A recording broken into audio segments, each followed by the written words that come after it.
baik. Assalamualaikum warahmatullahi wabarakatuh.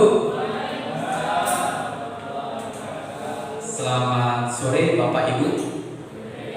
Bapak Ibu yang kami hormati, terima kasih sudah memenuhi undangan kami, yaitu dalam melakukan kegiatan pengimbasan ataupun diseminasi budaya positif.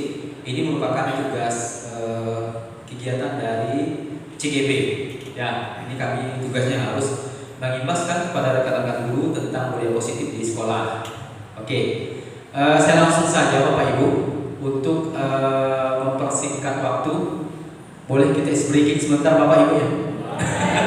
Boleh Bapak Ibu ya? Nah, tadi kan itu udah menguras pikiran ya. Silakan Bapak Ibu berpasangan.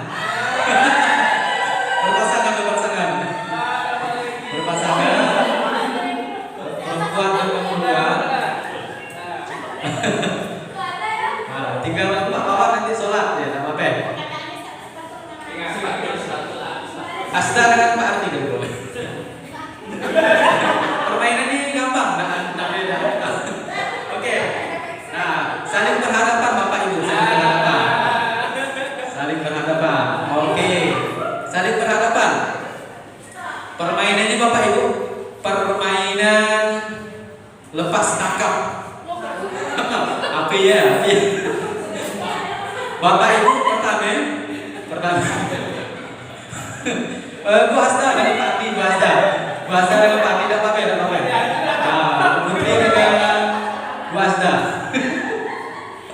Oke, kegiatannya Bapak Ibu. Tanyakan umur kawannya dulu.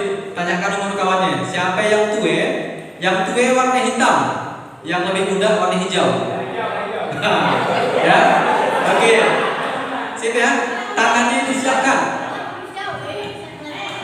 Tangannya dua.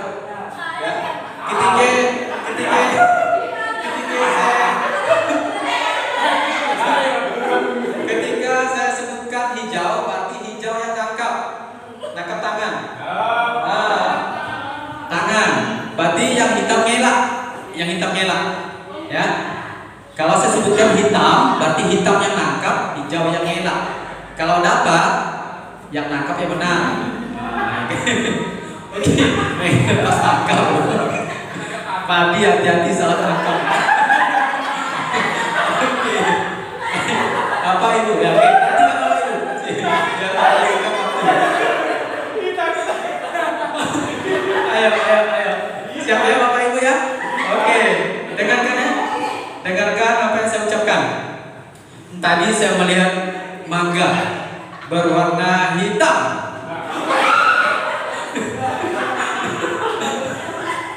Oke, ulang.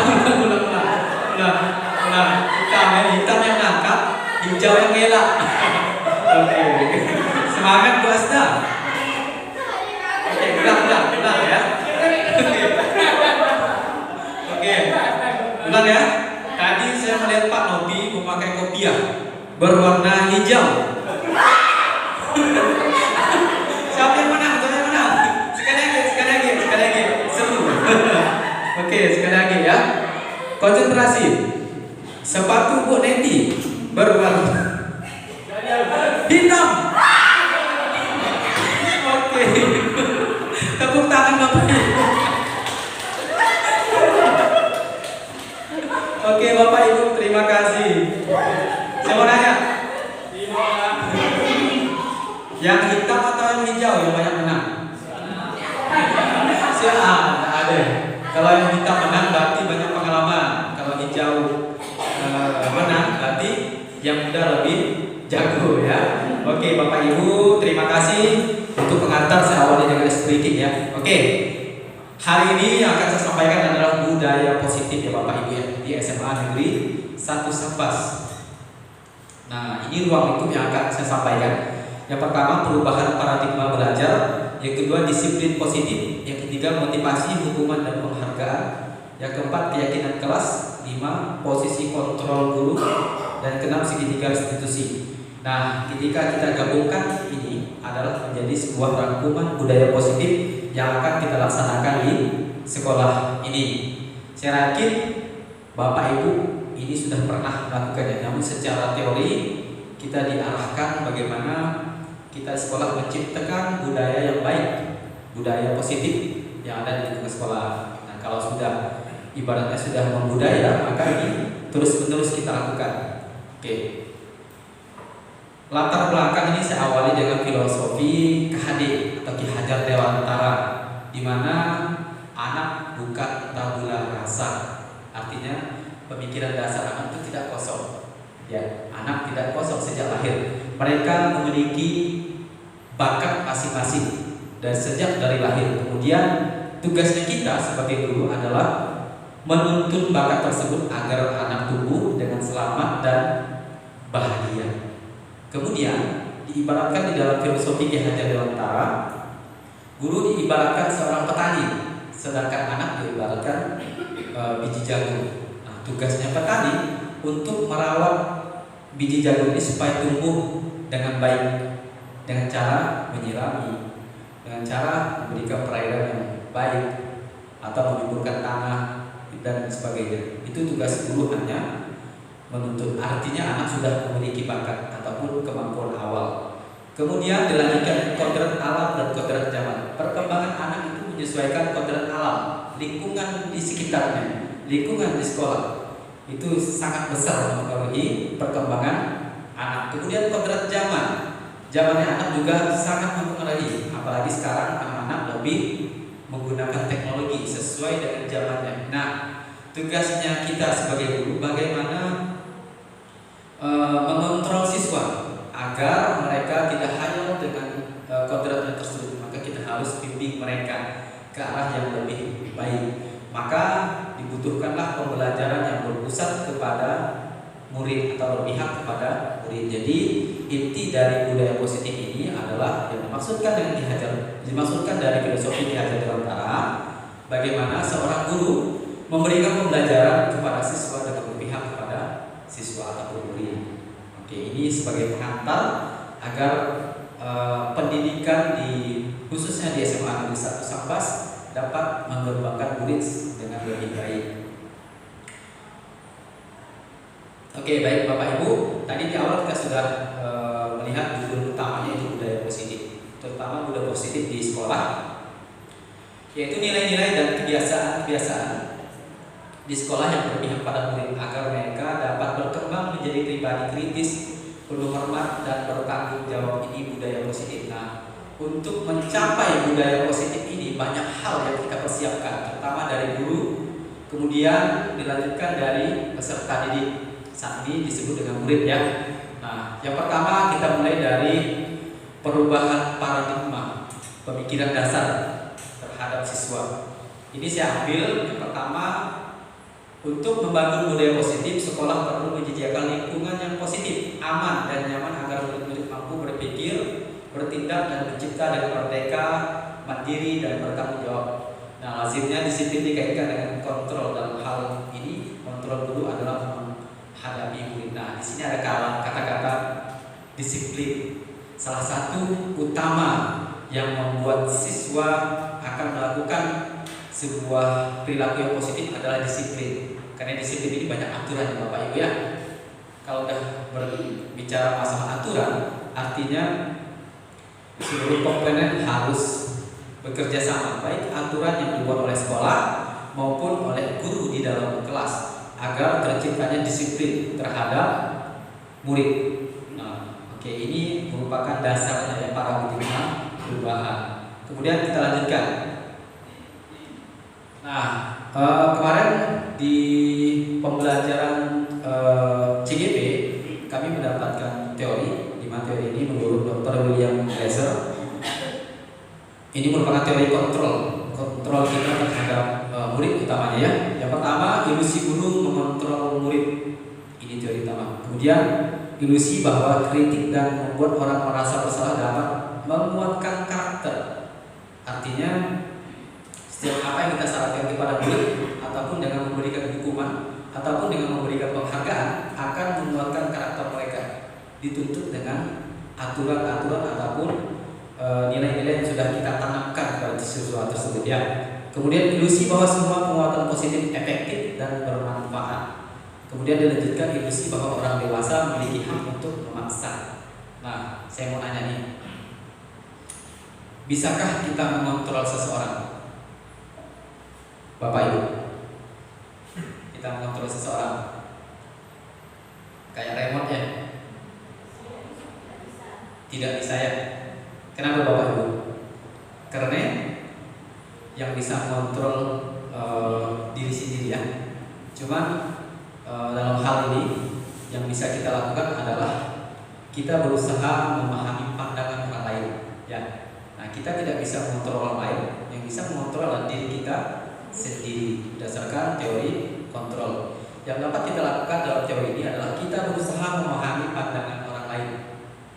Bukan berarti kita merubah pandangan orang lain terhadap apa yang kita inginkan. Itu tidak bisa ya. Kemudian yang dilakukan adalah kolaborasi dan kesepakatan menciptakan pilihan-pilihan baru. Nah, ini merupakan sebuah kesepakatan.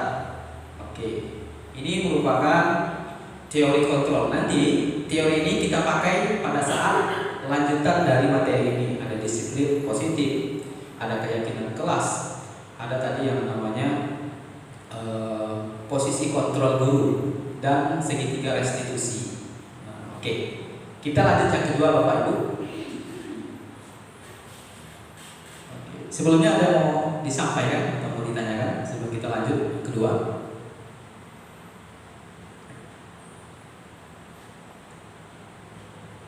Atau lanjut ya? Kita lanjutkan untuk disiplin positif. Oke, silakan Pak Wawan. Terima kasih Pak. Ice breaking mandiri ya. Oke, terima kasih Pak Wawan ya. Baik, kita lanjutkan disiplin positif ya. Saya yakin nih Bapak Ibu sudah tahu semuanya disiplin ya. Disiplin itu kaitan erat dengan aturan ya. Mungkin aturan yang dibuat sekolah ataupun aturan yang dibuat guru untuk siswanya agar menjalankan perilaku yang lebih baik ataupun nilai-nilai kebajikan yang universal di dalam kelas. Yang pertama, disiplin positif itu adalah berdasarkan pemikiran KHD ya, untuk mencapai kemerdekaan atau dalam konteks pendidikan saat ini, syarat utamanya adalah harus ada disiplin yang kuat. Disiplin yang dimaksud adalah disiplin diri yang memiliki motivasi internal. Jadi kesadaran diri masing-masing itu yang sangat penting menurut Ki Hajar Dewantara. Kemudian jika tidak memiliki motivasi internal, maka kita memerlukan pihak lain untuk mendisiplinkan kita. Siapa orang lain? Yaitu guru, teman sejawat, ataupun bahkan di masyarakat bisa kita kaitkan juga, ataupun orang tua untuk mengatur atau untuk memotivasi agar disiplin internal anaknya tumbuh ya. Nah, jadi dalam disiplin ini ada beberapa poin penting berdasarkan pemikiran Ki Hajar Dewantara tadi. Disiplin itu berasal dari bahasa Latin disciplina, artinya belajar ya. Nah, disiplin dapat membuat orang menggali potensinya menuju sebuah tujuan dunia mengenai apa yang dihargai berupa nilai-nilai kebajikan. Kemudian nilai-nilai kebajikan akan membangun motivasi untuk mencapai tujuan yang diinginkan. Nah, nilai-nilai ini yang diinginkan dalam kurikulum Merdeka Belajar adalah profil pelajar Pancasila. Masih ingat Bapak Ibu profil pelajar Pancasila? Ya, Bu Neti? Ya. Yang pertama, beriman dan bertakwa, ya, berakhlak mulia, mandiri, bergotong royong, bernalar kritis, berkebinekaan global, kreatif, kreatif ya. Nah, itu dikemas bagaimana kita menciptakan profil pelajar Pancasila melalui disiplin positif. Nah, kalau disiplin positif sudah kita terapkan, maka budaya positif akan mengalir atau berjalan di sekolah ini, ya Bapak Ibu ya. Oke, nah ini kita sudah poin yang ke-3. motivasi, hukuman, dan penghargaan. Nah, ini kaitannya sangat erat Bapak Ibu ya. Siapa di sini yang sering memberikan hukuman kepada siswa? Ada Bapak Ibu? Ada. Tidak apa? Ini bentuk motivasi. Perlu Bapak Ibu ketahui.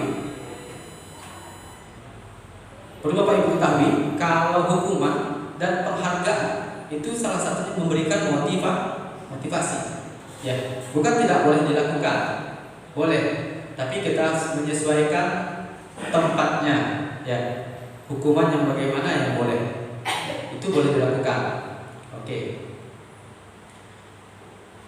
Yang pertama, Bapak Ibu, biasanya pemikiran orang yang takut akan hukuman seperti ini.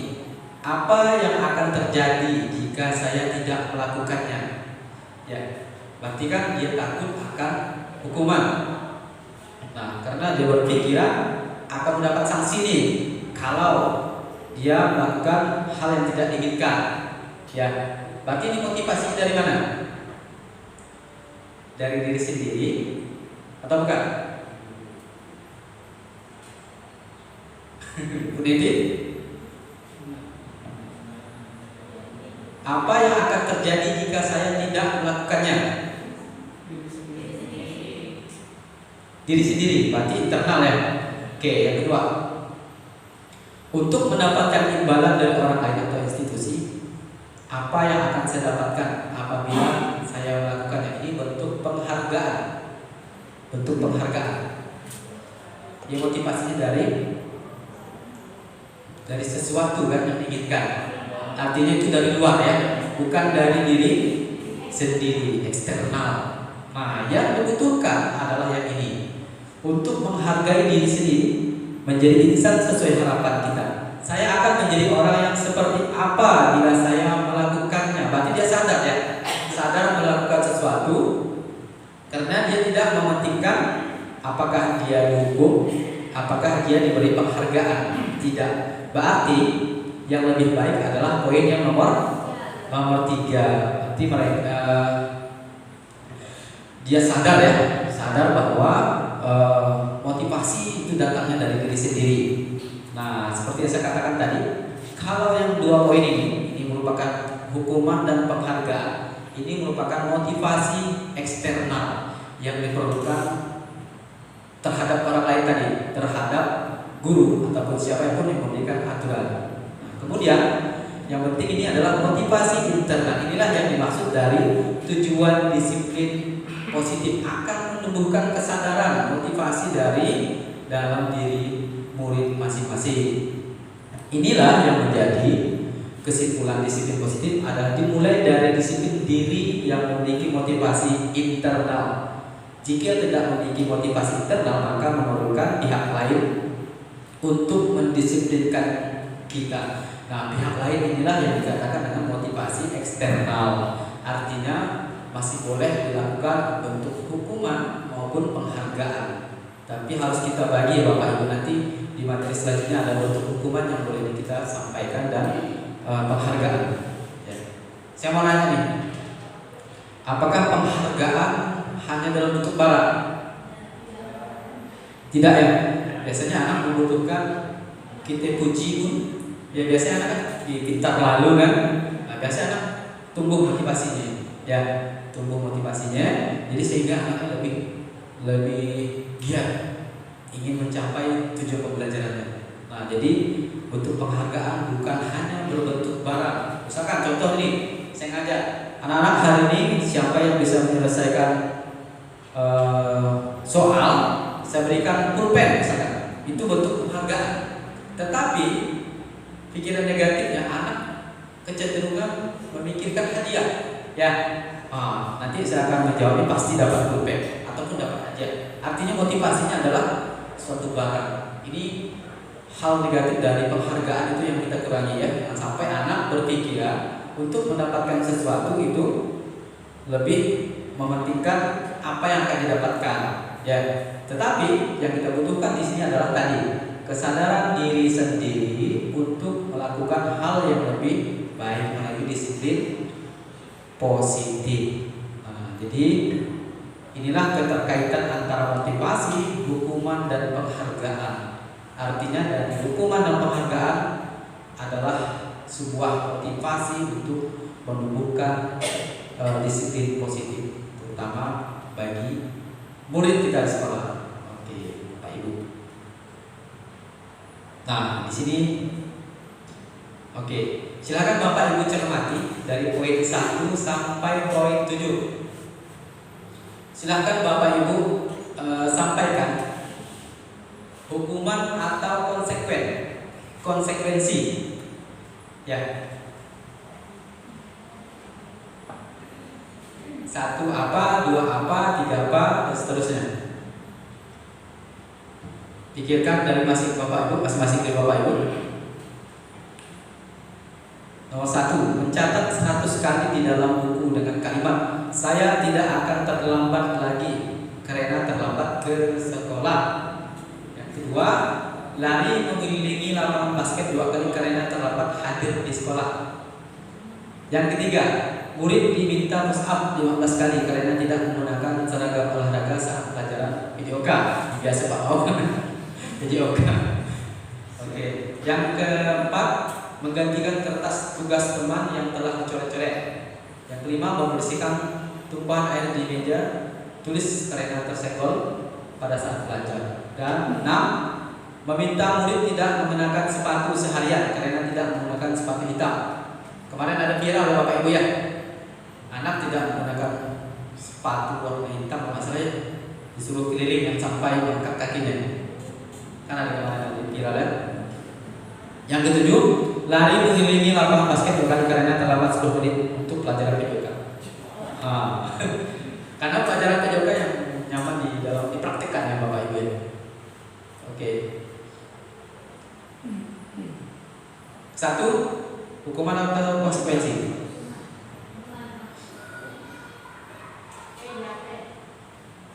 Hukuman atau konsekuensi?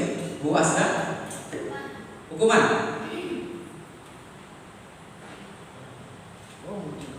Ada muncul sebenarnya. Sikit. Oke lah, nggak apa-apa. Sikit, kelupaan buatnya ya. Oke, nggak apa-apa. Kalau yang pertama ini adalah berupa hukuman. Kenapa ya Bapak Ibu?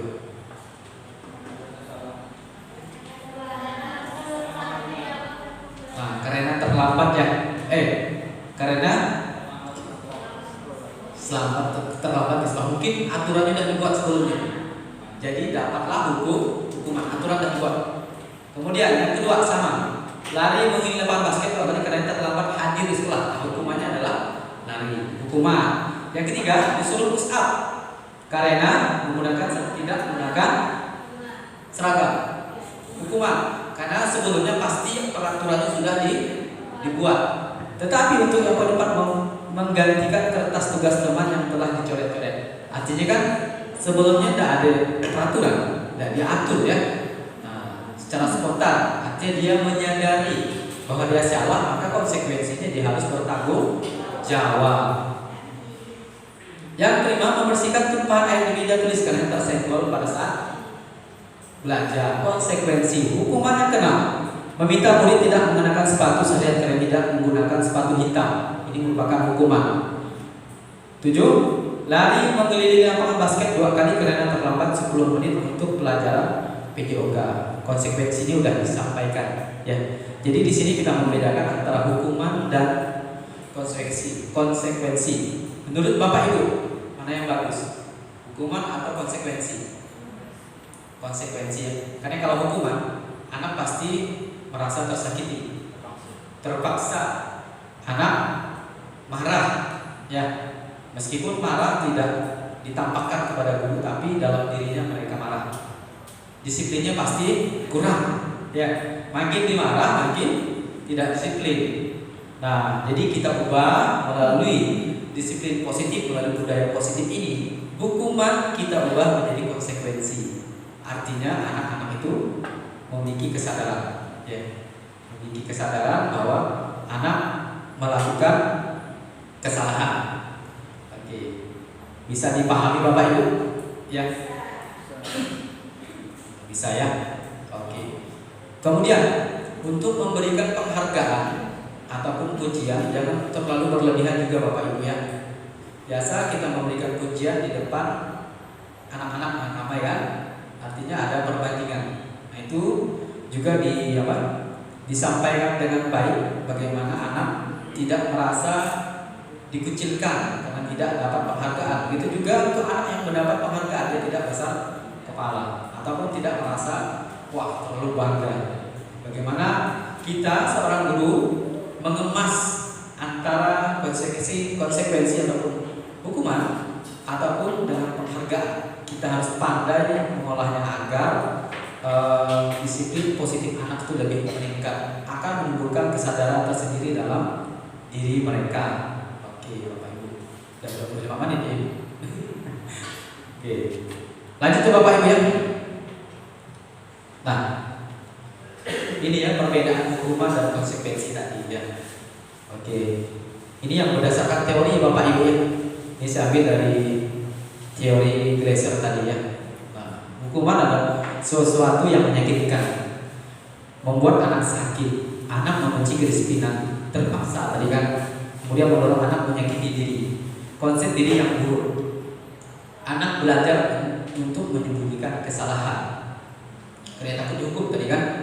Kemudian marah, merasa bersalah, dipermalukan, merasa tak dihargai. Oke, beda dengan konsekuensi. Konsekuensi suatu yang harus terjadi. Karena kadang hal itu terjadi tidak secara spontan ya, jadi tidak direncanakan.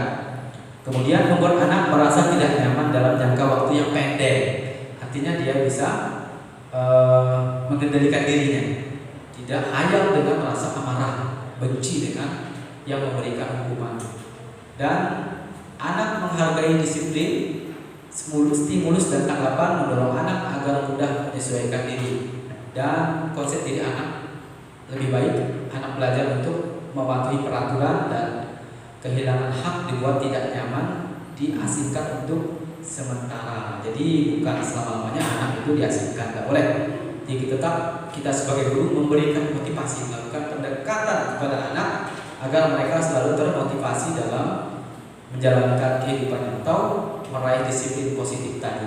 Jadi Bapak Ibu ya. Oke, kita lanjut ke Bapak Ibu. Atau ada pertanyaan dulu? Silahkan Bapak Ibu. Ya Pak Adi.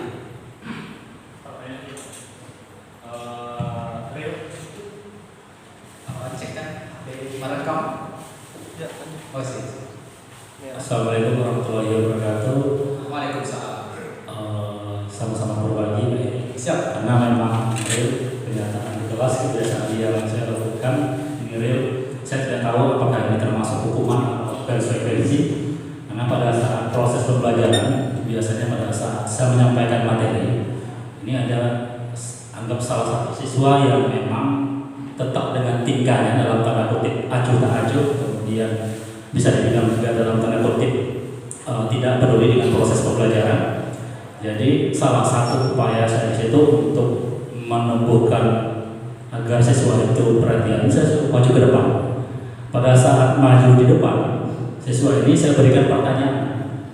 Dalam arti pertanyaan ini memang sudah jelas, apakah ini termasuk hukuman? Karena dalam tanda kutip ada salah satu upaya untuk menjatuhkan, dalam artian apakah siswa ini bisa menjawab atau tidak. Pada saat siswa ini tidak bisa menjawab, jadi apakah ini juga termasuk ke dalam konsekuensi atau hukuman tadi maksudnya kan? Karena ada salah satu poin saya rasa bisa menjatuhkan mental si anak. Saya tidak tahu apakah benar atau salah.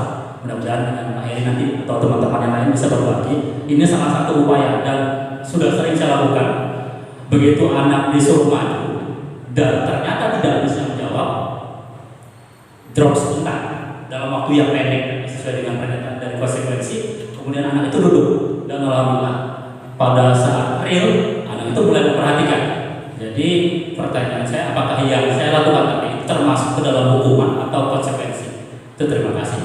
Oke Pak Ardiansa, terima kasih ya.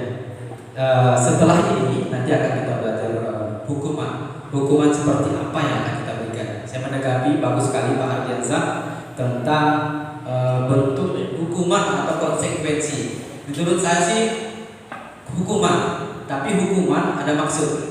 Ya, maksud dengan agar si anak memperbaiki dirinya, bukan tujuan awal bukan mempermalukan ya. Nah, tapi di sini poinnya adalah Pak Adi sudah berupaya untuk mengajak anak ini lebih perhatian. Ada upaya pendidikan di sini. Ya, upayanya adalah diberikan pertanyaan apakah anak itu bisa atau tidak menjawabnya. Ketika tidak bisa, itu adalah kemampuannya. Ketika dia bisa, baguslah dia. Tetapi yang diinginkan Pak Ardi di sini adalah bagaimana anak ini berubah kan. Nah, hukuman inilah yang boleh juga dilakukan. Ya, yang tidak boleh kan bermain fisik ataupun ngomong dengan cara yang kotor. Ya, nah itu ada kontrol yang masuk ke kontrol guru, kontrol guru, nanti ada hukuman di situ. Nah, menurut saya mungkin Bapak Ibu nanti boleh berpendapat yang menurut saya ini merupakan sebuah hukuman yang memberikan perubahan pada siswa agar mereka menurut Pak Ardi lebih aktif ataupun lebih mau memperhatikan proses belajar mengajar yang akan disampaikan Pak Ardiansah.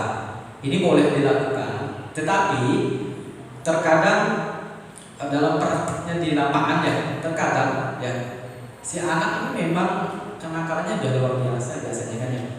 Jadi setiap masuk kelas anak itu terus yang melakukan kesalahan. Nah, inilah yang harus kita cari strategi sama-sama agar anak ini bagaimana membutuhkan pembelajaran yang sesuai dengan yang disampaikan Pak Anugrah tadi ya, menyesuaikan kemampuan, yaitu pembelajaran yang berdiferensiasi. Nah, inilah kita pilah-pilah yang termasuk yang mana, sehingga dengan upaya ini mudah-mudahan apa yang disampaikan Pak Adi tadi, anak ini lebih berupaya untuk memperbaiki diri. Tapi poin penting kita juga setelah anak berhenti bentar duduk, tapi seterusnya bagus, artinya ada kemajuan kan. Nah, itu berarti dalam arti kecil Pak Ari sudah berhasil melakukan upaya menghukum anak melalui tadi membuat mereka berubah tadi ya, upaya tadi. Nah, jadi Bapak Ibu, menurut saya itu merupakan hukuman yang juga perlu kita lakukan ya. Tapi mohon maaf Pak Adi, boleh nanti ketika memberikan hukuman kalimat-kalimat yang akan disampaikan lebih diolah kembali ya, nanti pada materi selanjutnya ya. Tapi udah cukup bagus ya, itu efektif, termasuk efektif yang dilakukan, karena suatu hal juga yang harus diketahui siswa, mereka harus tahu, mereka itu harus dikasih apa ya, seperti bukan juga pelajaran ya, tidak boleh sih kasih ya pelajarannya, tidak boleh, tapi mereka harus tahu ketika dia berbuat salah, ini loh konsekuensi yang harus diterimanya. Nah, mungkin seperti ini ya, antara konsekuensi dengan hukuman. Oke, mungkin Bapak Ibu yang lain yang ingin memberikan tanggapan, persilakan. Ya, Bu Suhada, boleh nih. Silakan. Kita saling sharing ya, silakan, nggak masalah.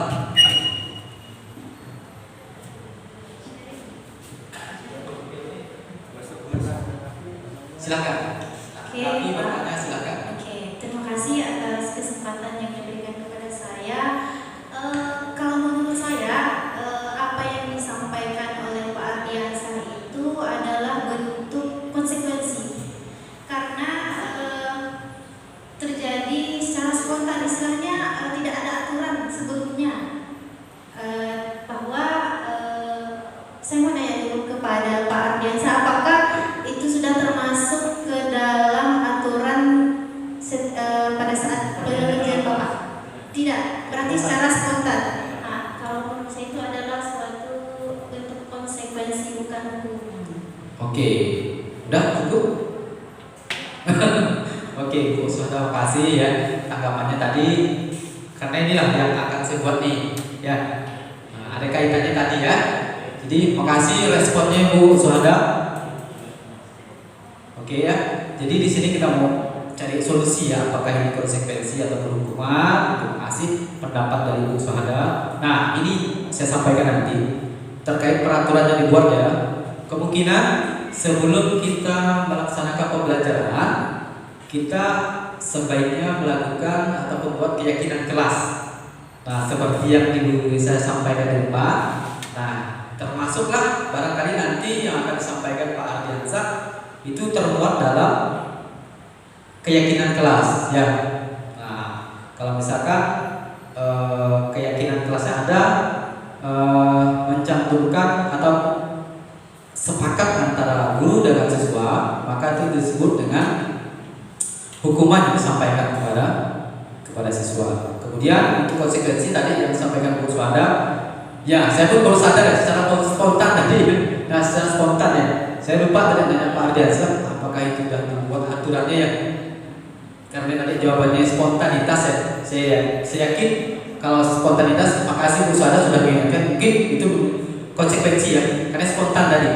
Karena tadi saya mengingatkan bahwa apakah Pak Ardiansyah sudah membuat keyakinan kelas tadi ya. Oke, makasih. Sudah clear ya?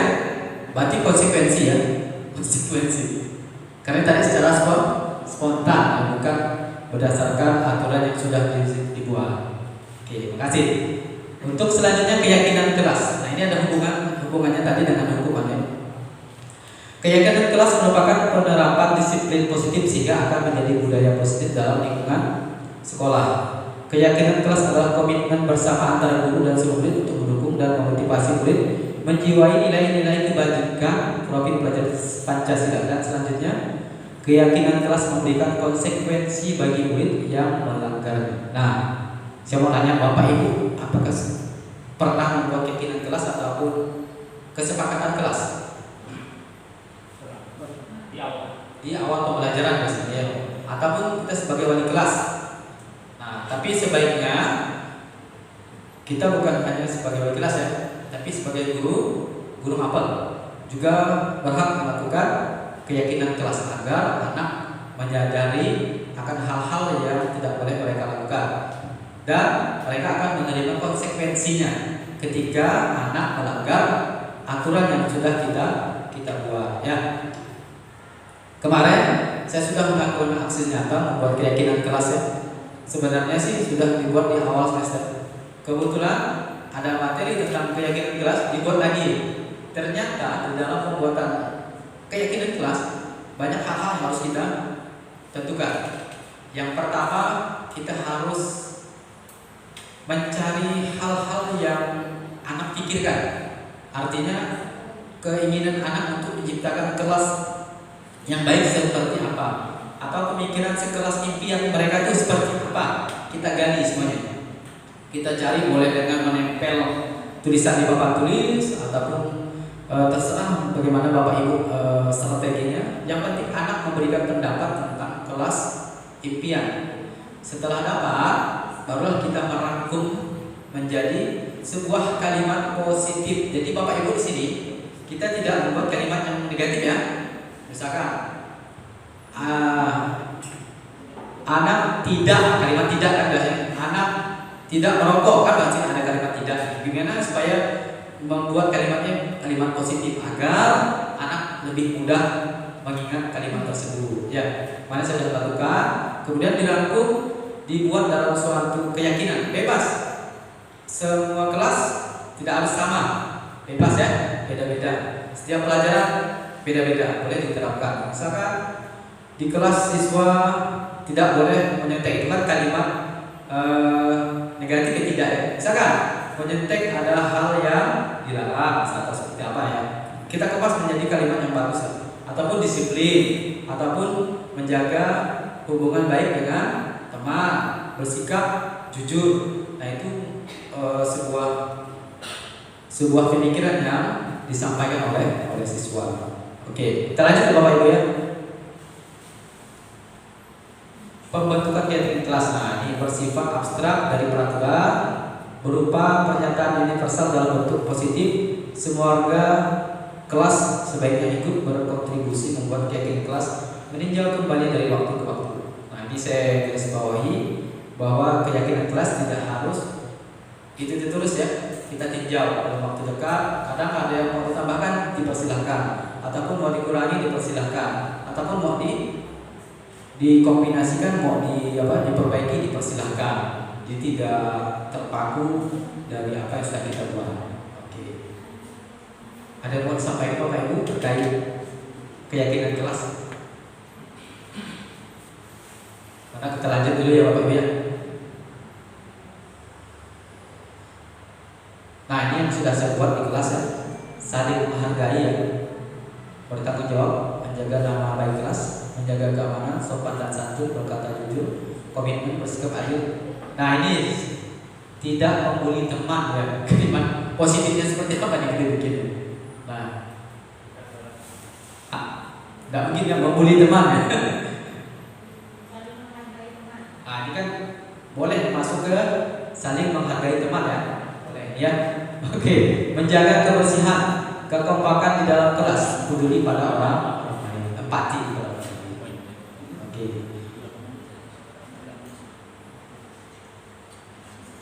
Nah, tidak terasa sudah poin yang kelima ya. Posisi kontrol guru. Ya. Posisi kontrol guru. Nah, ini Bapak Ibu kita sama-sama ya. Kita sama-sama cari solusi. Berarti saya yang paling tahu di sini posisi kontrol guru. Saya mau mencari kita sepakati, kita pahami sama-sama, kita saling sharing ya untuk posisi kontrol guru. Yang pertama yaitu sebagai penghukum. Ya.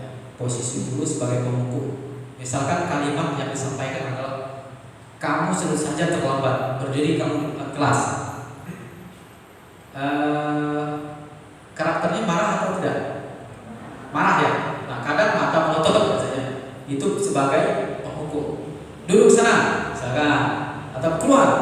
Itu kalimat sebagai penghukum. Apa yang anak rasakan? Takut, takut, marah biasanya anak marah dalam hati, melawan, takut ya. Tetapi kadang ketegasan itu perlu juga. Makanya disebut guru sebagai penghukum. Maka di sini yang kita perlukan adalah kontrolnya. Nah, bagaimana menghukum yang baik. Jadi kita ingatkan mereka dengan aturan-aturan yang ada di sekolah. Silakan duduk, silakan. Kamu ingat aturan yang sudah disepakati? Nah, seperti itu. Ya, bagaimana kita kombinasikan kalimat-kalimat yang bagus untuk siswa, untuk murid. Oke, yang kedua, posisi kontrol guru sebagai pembuat rasa bersalah. Nah, ini biasanya kamu sudah berjanji tidak akan terlambat lagi Bapak, benar-benar kecewa sekali sama kamu. Biasanya karakter ini datar, bukannya tidak marah sih, tapi agak masam ya biasanya. Nah, Bu Deti langsung ngasih contoh. Jadi pembuat rasa bersalah. Seperti apa sih karakter guru ini? Jadi kalau karakter ini anak ini lebih parah lagi dari penghukum ya. Kalau sebagai guru sebagai penghukum, anaknya biasa marah dilampiaskan, datang ke rumah marah, marah kan? Tetapi kalau guru sebagai pembuat rasa bersalah, kadang anak itu kecewanya luar biasa biasanya gitu. Dalam ya, pokoknya lama, ya sakit hatinya dalam, artinya lebih bahaya dari penghukum nih, ya. Nah, jadi kadang saya sangat kecewa biasanya kan. Jadi anak itu merasa sedih. Kadang ada anak yang langsung balik ke rumah, masuk ke kamar nangis, ya. Nah, ada anak ketika saat dimarah langsung nangis. Itu diluapkan. Bahaya yang tidak diluapkan, emosinya tidak disampaikan. Nah, ini kontrol guru sebagai pembuat rasa bersalah. Ini baik dilakukan dengan cara yang baik lah ya. Oke. Yang ketiga yaitu sebagai teman. Nah, ini yang menurut saya lebih nyaman juga sih. Sudah, tidak apa-apa, silahkan duduk sana. Demi Bapak, kamu jangan terlambat lagi. Terkadang anak mau mengikuti, tetapi posisi negatifnya banyak anak seperti kayak ya saya diperhatikan, kan? Jadi anak lebih berpikiran istimewa seperti itu ya. Nah, kadang ada anak berpikiran, bagaimana kita mensiasati ingin berperilaku terhadap anak. Kan kita tahu nih karakter anak-anak nih, anak-anak mana yang bisa kita perlakukan sebagai kita sebagai temannya, anak-anak mana yang bisa kita perlakukan kita sebagai sebagai pembuat rasa bersalah. Nah, dengan kalimat yang baik, dengan tujuan memberikan disiplin positif kepada anak. Oke. Yang keempat, kita sebagai monitor, pemantau. Biasanya kalimat yang keluar adalah ketika anak melakukan kesalahan, kita ingatkan kembali kepada mereka peraturannya apa kalau kamu terlambat. Kemudian konsekuensinya atau sanksinya apa karena kamu sudah terlambat. Jadi mereka yang berpikir, oh iya ya, kemarin dah buat keyakinan kelas, berarti saya harus dijemur ataupun disuruh keliling lapangan ataupun disuruh buka sepatu karena sepatunya tidak berwarna hitam. Nah, itu merupakan kontrol guru sebagai pemantau ataupun sebagai monitor. Ya. Kemudian yang terakhir, manajer ya. Inilah sebagai kontrol. Nah, biasanya kita lebih mengembalikan kepada siswa kesalahan yang mereka lakukan. Kita kembalikan ke siswa. Mereka yang menilai apakah yang dilakukannya sudah melanggar ataupun hal-hal yang sudah disepakati itu sudah dilanggar mereka.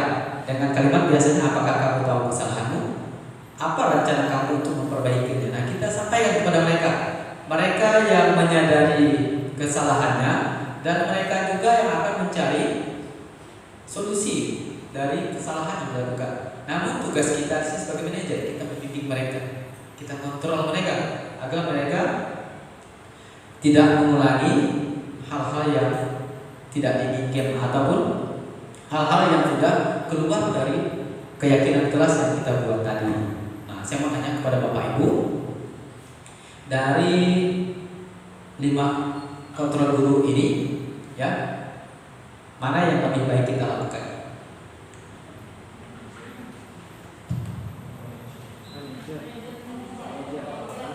Kontrol manajer ya. Jadi boleh kita sebagai manajer yang paling baik kita lakukan di sini ya, sebagai manajer agar anak itu menyadari kesalahannya dan mencari solusinya dengan cara membimbing. Tetapi suatu kejadian kita tidak harus manajer yang selalu kita gunakan ya, tapi kita lihat situasi dan kondisi. Ketika kita harus memberikan hukuman diperbolehkan, tetapi dengan memperhatikan karakter siswa yang berbeda. Ya, kita harus kenali dulu siswanya agar apa hal yang kita berikan tidak menjadi sesuatu yang menyakitkan, sesuatu yang membuat mereka malah bertolak belakang, malah tidak melakukan disiplin. Oke, silakan Bapak Ibu, ada yang mau menyampaikan pendapatnya tentang kontrol tadi? Silakan. Silakan Bapak Ibu. Sambil kita berbagi, beberapa ibunya sampai juga.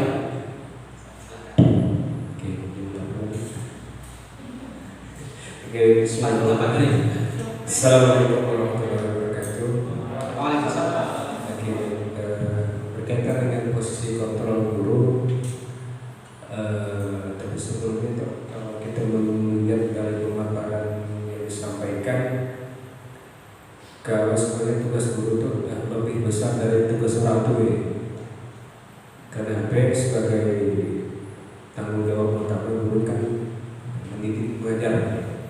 Tetapi peran mendidik dan mengajarnya lebih kompleks dibandingkan tanggung jawab orang tuanya sendiri. Kenapa saya sampaikan demikian? Ya mungkin sharing sekalian tadi. Silakan. Kelas saya termasuk kelas yang mungkin khususnya dari kelas 12 PS, mungkin salah satu kelas yang bagi beberapa guru ya mungkin banyak hal berkaitan dengan individu yang mungkin selalu bermasalah dalam hal hukuman. Mungkin menurut dari guru BK yang lainnya, bahkan mungkin kalau ada yang mungkin kita sudah sampai poin ke-6 bagi berkaitan sampai bahasanya apakah kamu tahu kesalahannya, udah tahu sebenarnya. Tapi mungkin kita tadi bahasanya kita tahu lebih dari seorang guru, bahkan lebih dari orang tua dia. Kita tahu hal yang berkaitan dengan bukan kemampuan edukasi pun kita nak tahu. Padahal tugas orang guru ngajar, dah titik sebenarnya. Kalau kita mau acuh, tugas kita dah selesai. Bahkan ada satu kasus kan, bagaimana seorang guru ingin menertibkan anak yang bermasalah justru jadi masalah. Ada yang kasus anak tapel segala macam itu. Nah, tapi kalau pertanyaan ini itu termasuk kelas saya tadi mungkin dah pada di atas kontor lah. Apa kita nanti isu baru? Karena ada undang-undang diberi surat berapa kali. Lantar nggak? Lalu sekali dah besok-besok dah. Takut lama nih, malas.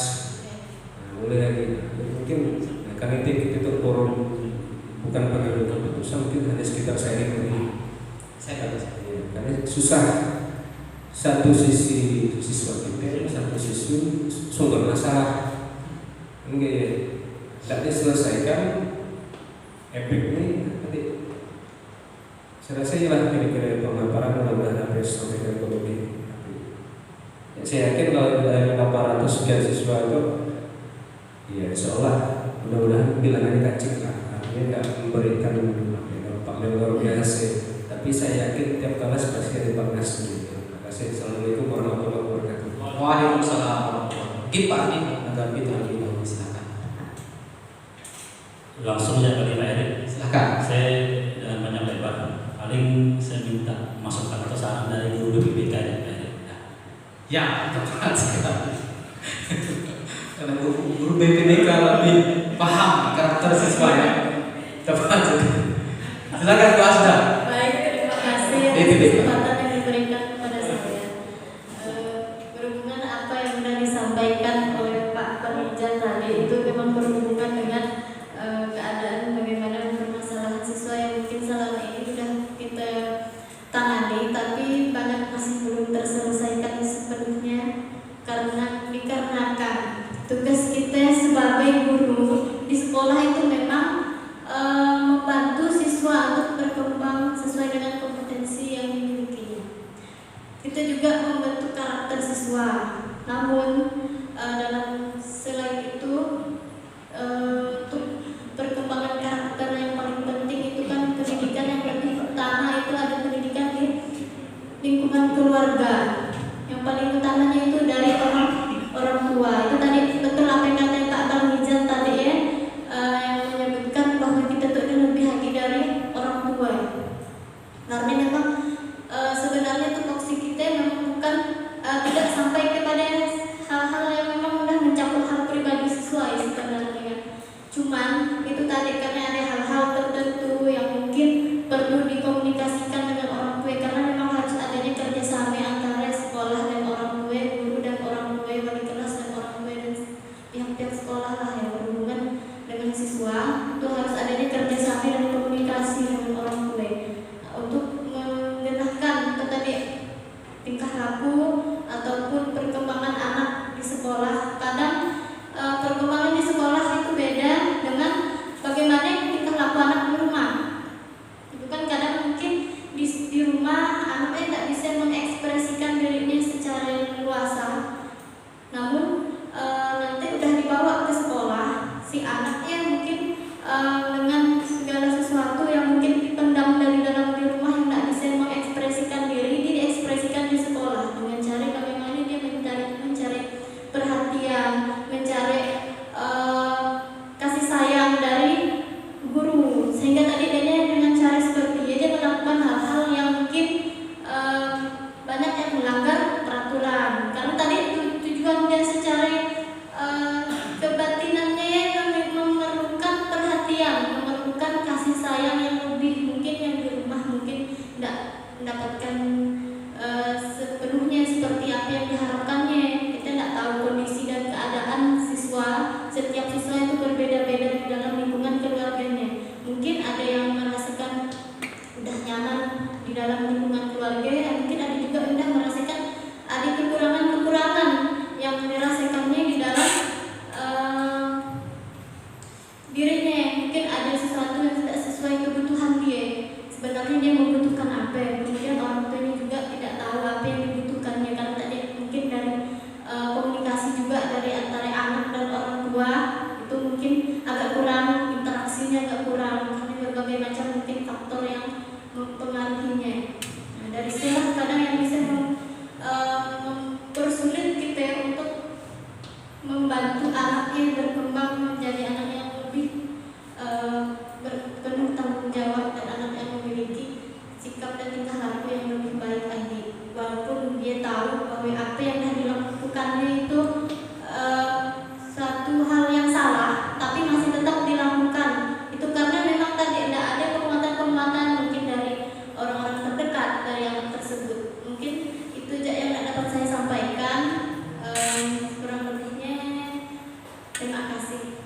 warahmatullahi wabarakatuh. Terima kasih puas. Tepuk tangan.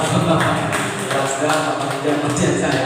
Oke, terima kasih panjang lebar guru BPBK ya yang lebih paham karakter siswa. Jadi balik lagi di sini tugas kita sebagai seorang guru. Kita diberi dua tugas, mendidik dan mengajar. Mengajar selesai, kita sampaikan materi selesai. Tetapi untuk mendidik tidak hanya berhenti di dalam kelas, tetapi di luar kelas.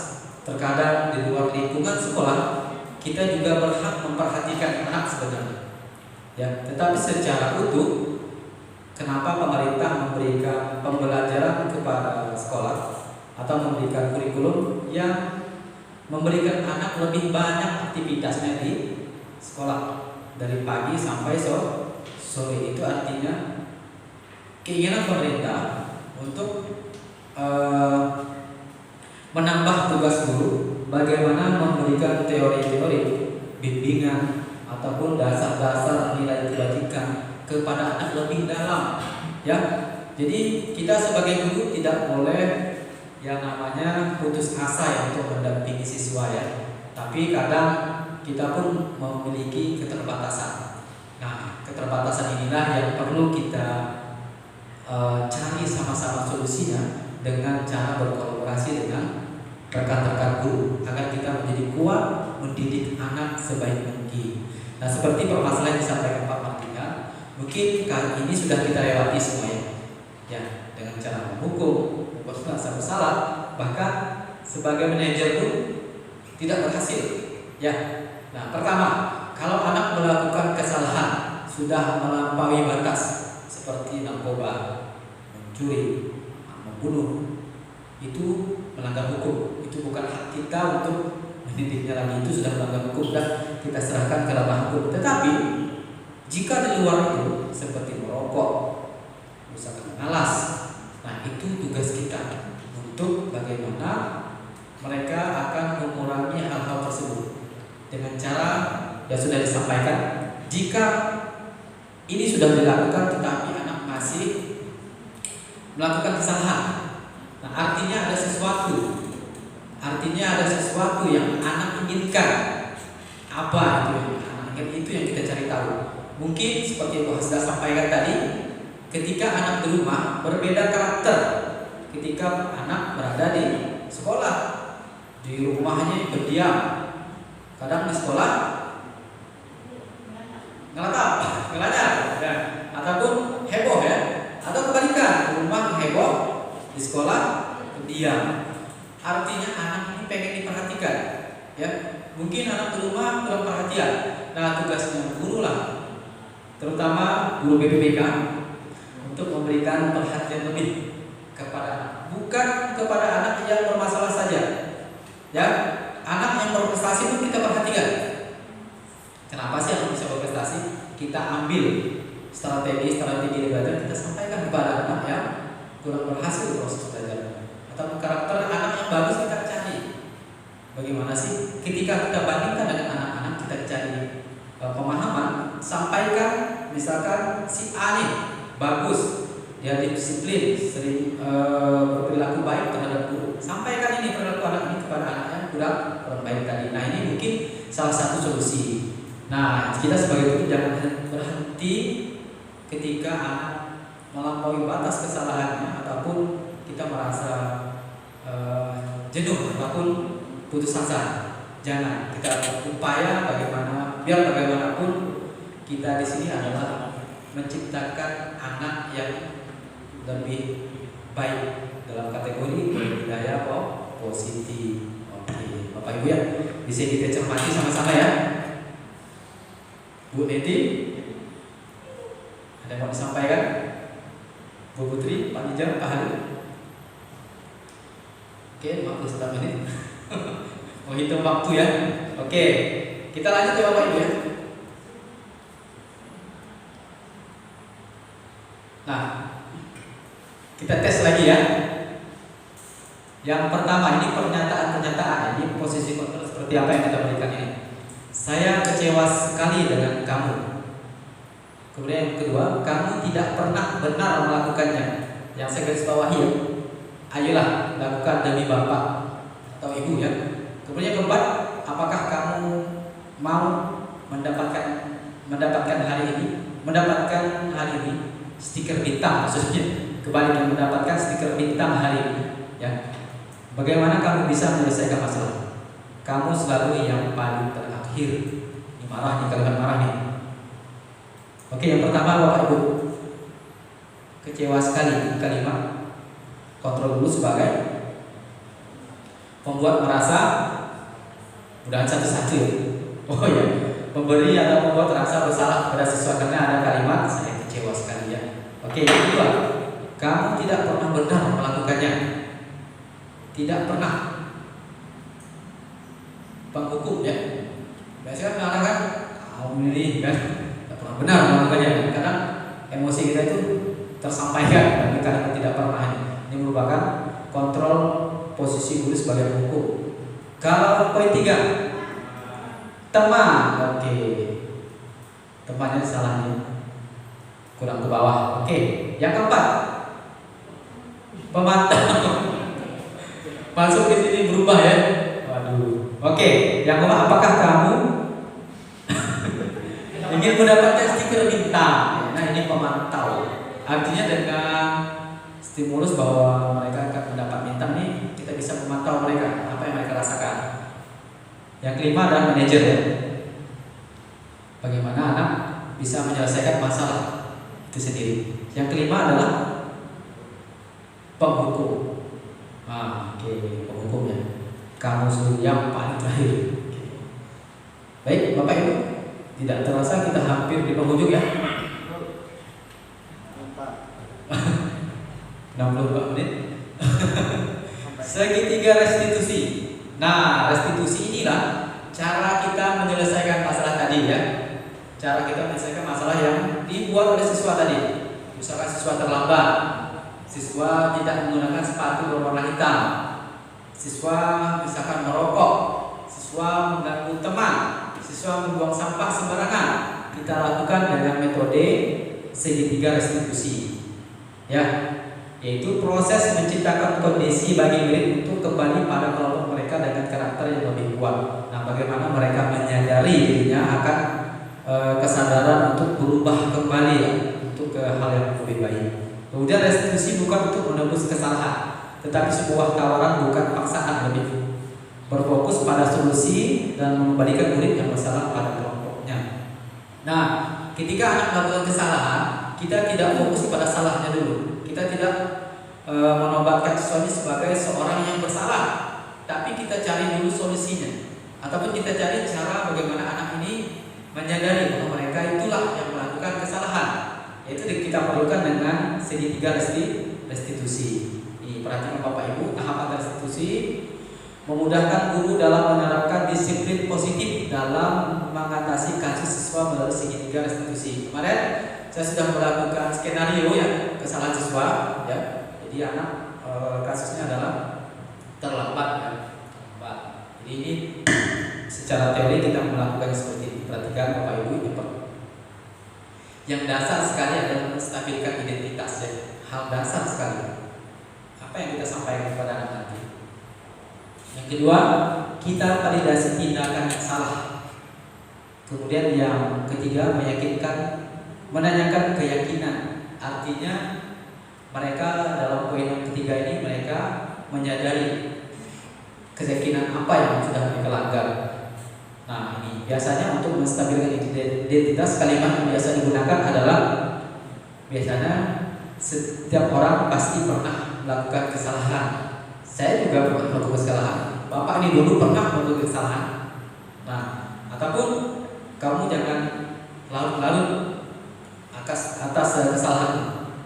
Itu sudah hal manusiawi seperti itu. Hal dasar yang kita sampaikan untuk menstabilkan identitas mereka, bahwa mereka merasa tidak dipojokkan.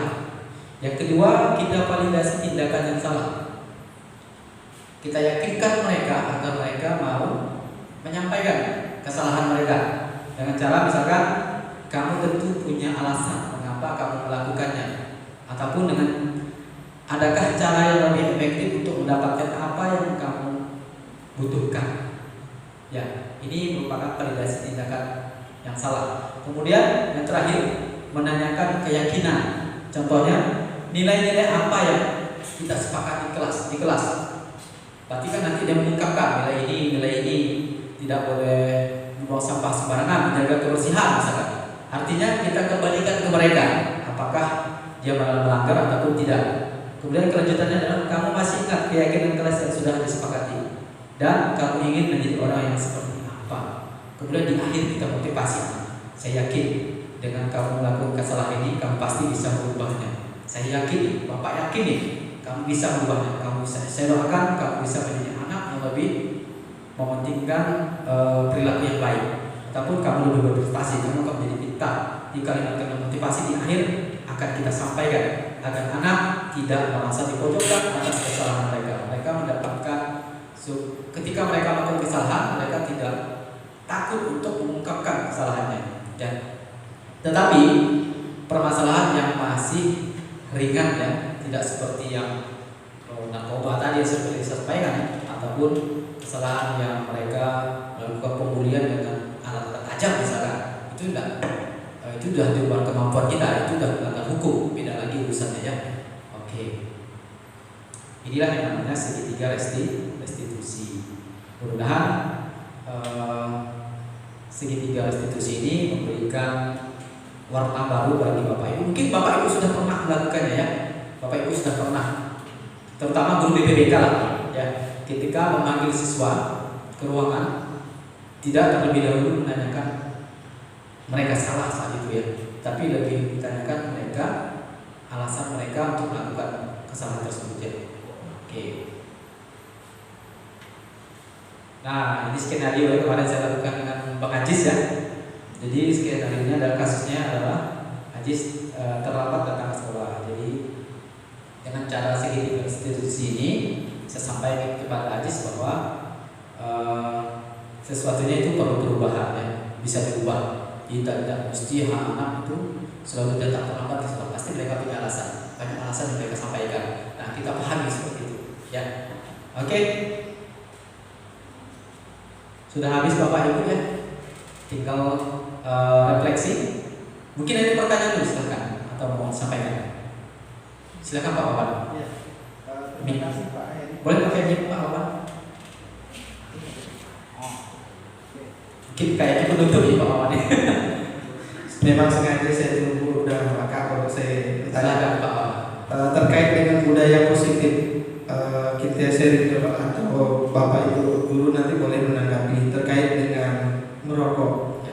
Karena di sekolah kita kalau anak itu melakukan lebih dari 3 kali misalnya melakukan pelanggaran merokok, itu dikembalikan kepada orang tua dan kalimatnya yang artinya dikeluarkan dari sekolah.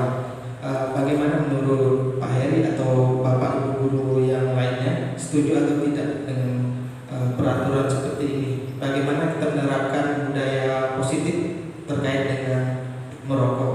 Pertanyaan yang kedua, ini terkait dengan disiplin. Ya, saya terkejut ketika melihat tulisan yang di atas meja piket ya, jika terlambat 3 kali berturut-turut itu siswa disilakan pulang ke rumah. Artinya itu tidak ada solusi. Seharusnya kita tekankan budaya positifnya. Bagaimana Pak Heri menanggapi masalah terlambat 3 kali harus disuruh pulang? Oke, terima kasih. Oke, baik sekali pertanyaan Pak Wawan. Tepuk tangan dulu ya. Di sini kita sharing Bapak Ibu ya, nanti Bapak Ibu menyampaikan. Kita terkait pertanyaan Pak Wawan, anak yang merokok ya, lebih dari 3 kali, anak dikembalikan kepada orang tua. Itu sudah dalam bentuk peraturan yang dibuat oleh sekolah. Nah, peraturan yang dibuat sekolah biasanya kan disepakati oleh seluruh guru ataupun hanya beberapa komponen sudah jadi langsung diterapkan. Ya, sebenarnya aturan itu boleh. Kemarin mohon maaf saya pun pernah nanya dengan pengawas Bu Eni, ya, karena saya selalu sharing kalau hal CDP saya selalu sharing dengan Bu Eni pengawas ya. Terkait merokok persis dengan Pak Wawan sampaikan. Karena kemarin ada siswa kita mendapatkan hal ya. Nah, terkait pertanyaan Bu Eni menjawab kemarin, tidak ada yang namanya anak dikeluarkan atau dikembalikan meskipun di sekolah sudah melakukan aturan ya sampai 3 kali anak dikeluarkan. Itu kan untuk menakuti. Artinya aturannya siapa yang membuat? Kan sekolah. Kita boleh buat menakut-nakuti anak dengan aturan, tetapi aturan itu juga boleh kita sesuaikan. Nah, kenapa? Nah, pertanyaannya, kita kan jangan sampai anak ini melakukan 3 kali kesalahan. Nah, artinya kita sebagai guru pun gagal mendidiknya. Kalau anak sampai 3 kali pasti gagal ya. Nah, yang dibutuhkan di sini adalah pembinaan. Ya, mungkin menurut saya pembinaan lebih pendekatannya secara khusus nih, secara rutin. 1 kali anak melakukan kesalahan, kita coba nih pendekatan segala upaya, pendekatan khusus dengan anak. Bahkan kita pendekatan langsung dengan orang tua. Tidak hanya dari wali kelas. Ya, kalau saat ini kan kita bebankan ke wali kelas ya, ataupun guru BPBK.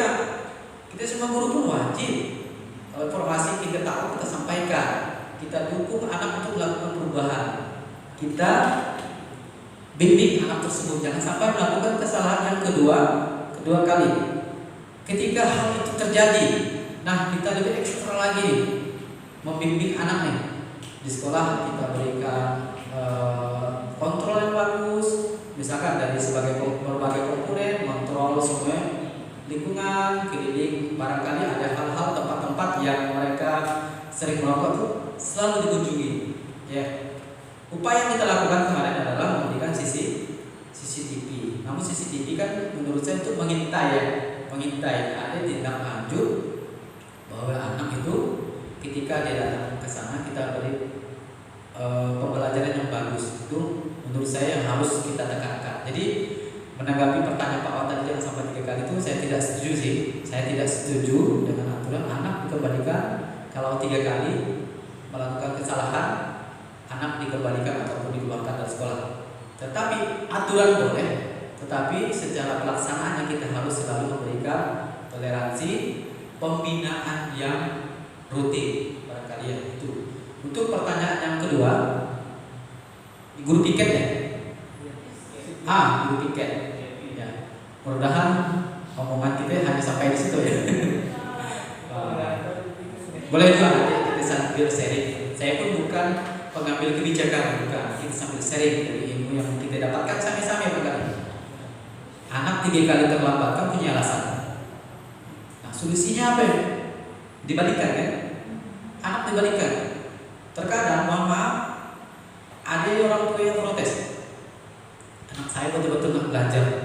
Itu dan sengaja terlambat, tapi disuruh balik. Ada bahkan yang nangis. Kemarin ada yang nangis. Mohon ke Bu Erlina, Pak Bu, mohonlah. Saya itu nggak belajar kan, tapi disuruh masuk. Artinya kan masih ada rayuan. Ya, diterapkan bukan untuk semuanya ya. Tidak konsisten. Nah, ada dulu anak itu dan subahi dah terlambat suruh masuk. Jadi untuk pembelajaran yang lain seperti apa ya? Nah, jadi biar nyaman aturan tetap dibuat. Boleh ya kita sami-sami nanti Pak Wawan dan ibu-ibu, bapak-bapak kita cari solusinya.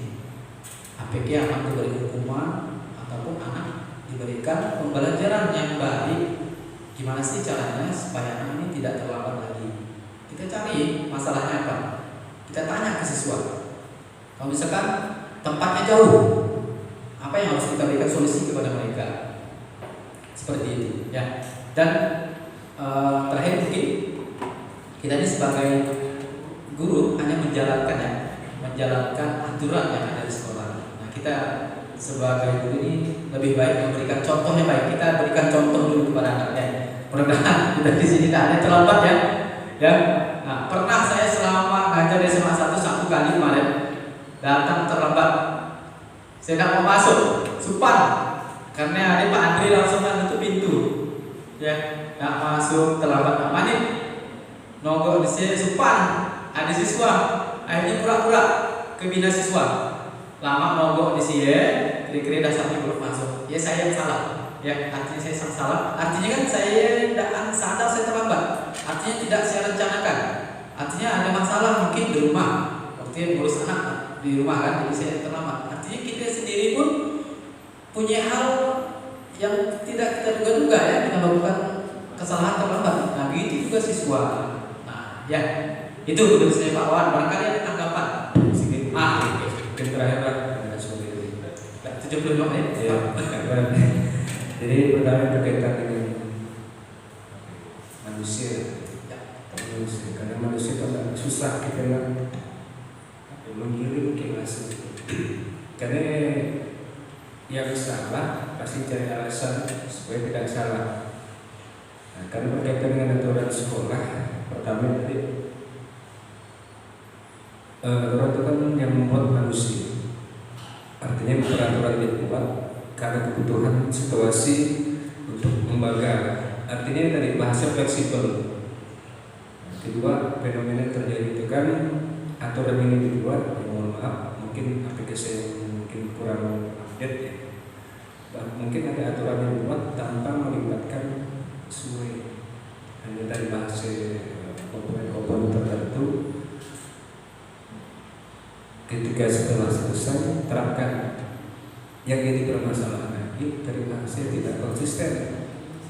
Ada bahasa ya toleransi, mungkin bahasa yang memiliki anak emas dan segala macam, akhirnya menimbulkan konflik ya. Bisa menimbulkan konflik, kenapa ini boleh, kenapa ini tidak boleh, padahal ketika kita berada di dalam sebuah lembaga posisinya sama.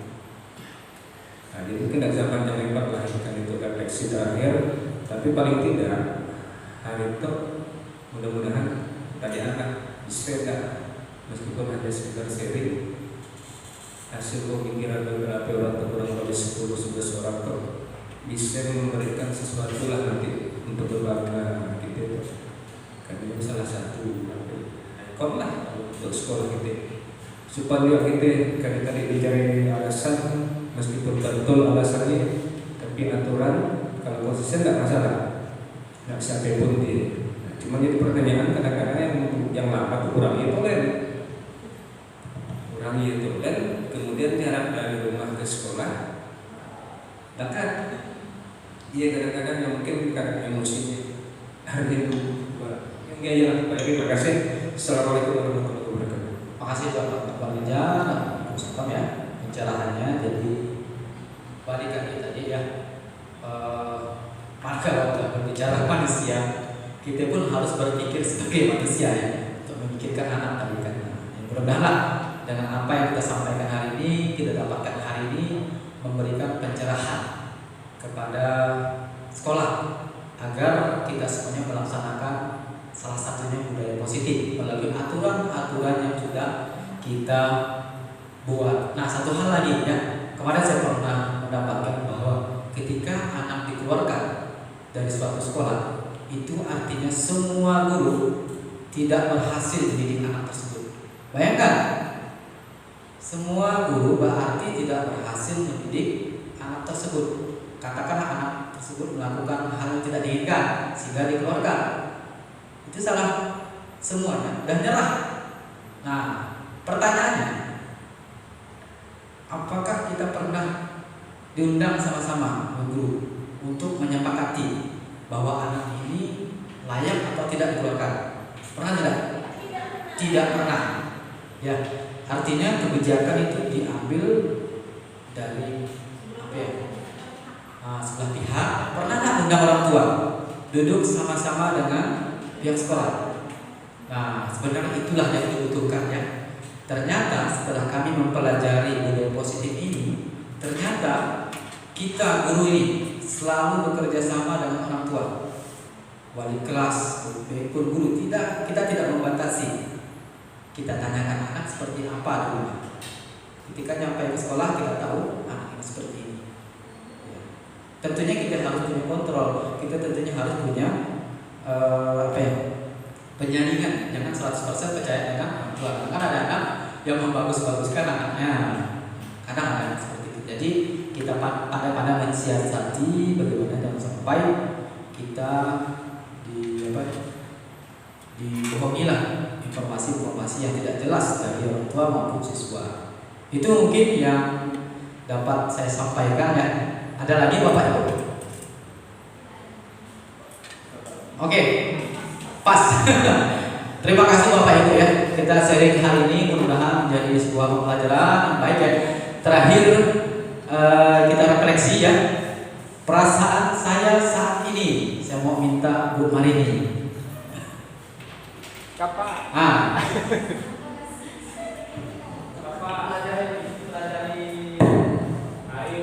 Oke, perasaan saya saat ini setelah mengikuti materi hari ini, maka saya sudah tahu dan ingin menerapkan budaya positif dalam kegiatan pembelajaran nanti. Terima kasih Bu Marini. Untuk yang kedua, setelah mengikuti materi designasi atau pengimbasan pada hari ini, saya jadi paham bahwa Bu Neti nih. Bu Neti, silakan.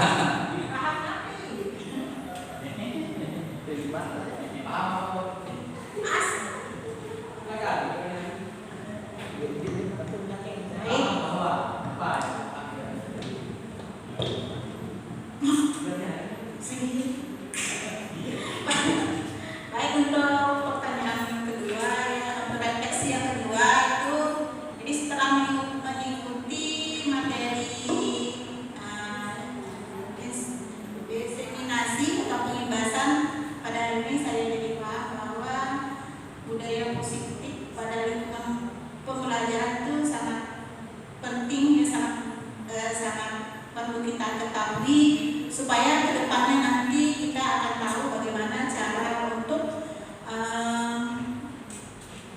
memberikan konsekuensi kepada murid itu sendiri gitu. Jadi tidak akan terjadi salah hukuman atau lain sebagainya. Demikian, terima kasih. Oke, terima kasih Bu Neti. Yang terakhir, target saya selanjutnya mungkin Pak Nijam. Boleh Pak Nijam. Silakan. Oke, terima kasih kepada Bapak. Jadi target saya selanjutnya seperti yang telah dijelaskan tadi, yaitu yang terpenting yaitu menerapkan bagaimana kebiasaan positif di sekolah kita. Seperti itu. Terima kasih. Oke, baik sekali Bapak Ibu. Alhamdulillah sudah di penghujung ya. Terima kasih dari penyampaian Bapak Ibu, cukup baik sekali. Saya mohon maaf apabila ada kesalahan. Kebaikan hari ini silahkan disebarluaskan, silahkan disampaikan. Kekurangan hari ini simpan dalam perut. Simpan dalam perut, jangan disampaikan ke orang lain. Mudah-mudahan kita menjadi guru yang hebat, guru yang semakin peduli dengan siswa, dengan berbagai kondisi. Cukup sekian. Assalamualaikum warahmatullahi wabarakatuh.